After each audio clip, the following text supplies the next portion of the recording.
السلام عليكم ورحمة الله وبركاته أعزائي المتابعين. هنجاوب عن سؤال يعني غريب شوية.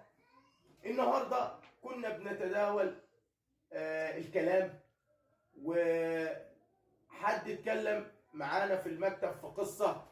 فواحد بيتكلم بيقول القضية، والتاني بيقول الدعوة.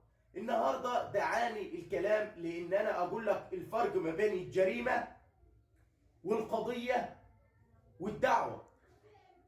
الجريمه اي فعل مجرم وحط القانون ليه عقوبه، ده جريمه. حتى لو ما راحش المحكمه، لو ما دخلش النيابه، لو ما اتقبضش عليها، طول ما انه ارتكب الفعل هو مرتكب لجريمه. طب القضيه يطلق على القضيه طول ما ان القضيه ما زالت في حوزه النيابه العامه. دي قضيه في التداول.